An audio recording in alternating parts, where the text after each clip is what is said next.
Dr. Jenny and Dr. Daniel from Spinal Corrective Center in Amherst, New Hampshire. We're actually just talking about how gorgeous it is, and wouldn't it be amazing if we could have the adjusting tables outside sometimes? Yeah. But anyway, besides the point, we wanted you to see where the office is. So, you know, we do these videos for people all over the world to help educate on chiropractic. But for our local folk, people who are in southern New Hampshire or northern Massachusetts, we're actually located in Amherst, New Hampshire. It's just north of Nashua, and you'll find that it's easy to get to because it's right off the highway. So it's right off Route 101, near the intersection of Route 122. So people coming from Nashua, it's just down past Walmart.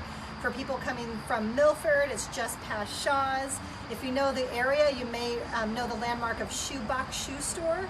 We're in the brick buildings right behind it.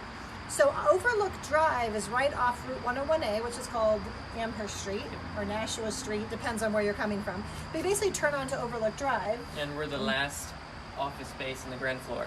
So this is the first office building, and we're the last space, right? So it's pretty easy to find. It's a big parking lot. It's a beautiful brick building. We actually have 3 units, so there's several doors, but if you find the door on the end of the unit, you can see our green sign. We're right inside. And you know, it's super easy to get to. We literally have people who come to us from northern Massachusetts, from all the way up near Bedford, Manchester area, down through Nashua, all the way out through Temple, Peterborough area. So because it's kind of a hub, this is where there's a lot you can get to, different stores, different restaurants. So pretty easy to find, pretty easy to kind of get in and out quickly, lots of parking. So we hope to see you. Yeah. Be well, everybody.